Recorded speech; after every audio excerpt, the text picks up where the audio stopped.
You're listening to Inside Real Estate with Irv Tremblay on Newstalk 980. Irv, good to see you again. How you been?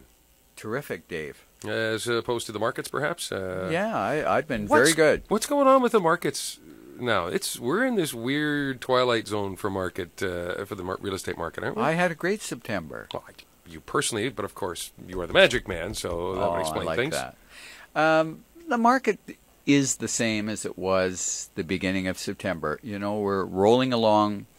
Regina market, Regina surrounding area, 1,500 listings, lots of listings, probably 900 plus in Regina. So the market hasn't changed. Poor number of sales, just around the 200 sales for the month. And, you know, we get Decembers that have 200 sales. So not really a great market if you're a seller. And what's interesting, even in the price range 250 to 350, you know, only 84 sales, you know, not very many sales, 10, 15 homes in that price range fail to sell. If you look at 450,000 plus, all the way up to 1.2 million, 1.3 million, I think there's 45 or 50 homes on the market, and just next to no sales and many failures. Lots of expireds. The most exciting number that came out of September was the huge number of failures or expireds that came up on the 30th of September. Is it, and this is, I mean, maybe a little more abstract question, but do you hit a certain point where, okay, these are the number of buyers that are out there? Let's say for first-time home buyers, we've got mortgage rates that are at near record lows. We've got, you know, the opportunity for people to buy that home in terms of the finance side of things. Are we in a scenario maybe where everyone that can get that first home has gotten it, or that number's down? Well, I think we typically have a certain number of buyers, and when we have a real good month, like a real good 6 months, like 2007 and this year, we do run out of real motivated buyers. I think if we have a correction in prices, some of those people that weren't so motivated, especially when they saw prices increasing, will get back in the market and we'll get some of those listings down.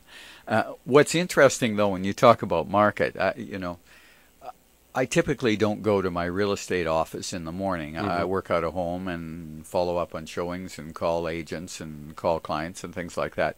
Because if you're in a real estate office, you get a lot of people wandering in. Agents, they like to wander the office.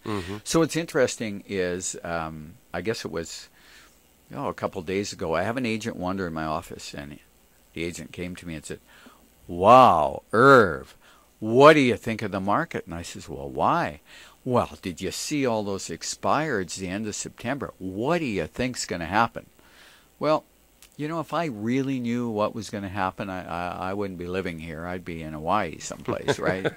So I said, "Well, what do you mean?" "Well, look at all those expireds." And I says, what you have to do in a market like this is you have to be able to price better. You have to be able to tell your seller things that they don't like to hear. You have to communicate to them to price their house better than their competition. If you don't like doing that, you're going to have a problem. So you can sell your house in any market, but you have to pay attention to those numbers and what you have to do. So how bad is it right now, the market? Dave, how bad is it? The market's so bad, Dave, I actually get the odd agent coming to me and want to present their own offer for a buyer. That's like a sign of the end times, sir. Well, sure. It's so bad, I go to the office the other morning, and I actually see 2 or 3 agents in the office before 10 o'clock. That means it's bad, Dave. How bad is it still? It is bad. You know, it's a market where people may call it bad, but it can be a really good market if you pay attention to what you have to do for your sellers and for your buyers. I mean, we talk about, it's a bad market, it's a good market. It really is just the market, isn't it? Sure it is. Absolutely. I mean, now, potentially, what we've been talking about, you are looking at what would be termed a buyer's market. There's opportunities for buyers out there, but Is it just me, or a lot of times do the buyers really not do their homework when they get an agent to represent them because they're figuring, oh, it's not like I'm selling my place. It's just I need someone to let me in the door so I can take a look around and see if I like a house. Sellers don't always do such a terrific job in choosing their agent. Buyers do a terrible job. And most of the time they don't even choose their agent. You don't? No. They don't choose their agent. No. It's a funny thing, real estate. Most of the time they're adopted by an agent. And this is the way it works. It's kind of like an adoption. This buyer will call an agent up off a website or a sign or go to an open house. And all of a sudden that agent's phoning them. Oh, I've got houses to show you. They've got them in the car, and they're trying to write an offer for them. They didn't choose that agent. They kind of were adopted by that agent. They don't know any better. Isn't that a sign of a good agent, though? I mean, he's making the call. He's saying, hey, come on, let's go look at houses. Isn't that a good thing? Well, I don't think it's a good thing at all. Oh. Well, I think before you go out with, a buyer, and especially a first-time buyer, you might want to tell them about the market, tell them how you work, what you're going to do for them, how you're going to do it, what your negotiation strategy is going to be. Sit down and put everything that you're going to do for that buyer in writing. Are you going to show them all the houses? Are you going to show them the exclusive houses? Are you going to show them the houses that aren't offering you a lot of commission? That's what I would call a good agent.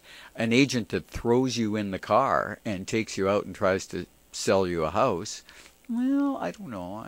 I don't know how good a job they're doing. They're not keeping you informed. And you and I both know the more you are informed, the better decision usually you can make. Mm-hmm. And part of this is still an education process. I mean, we've been talking about this for how long now, about the interview process for a good agent, the questions you should be asking. And we have tended to focus on the seller's side of things.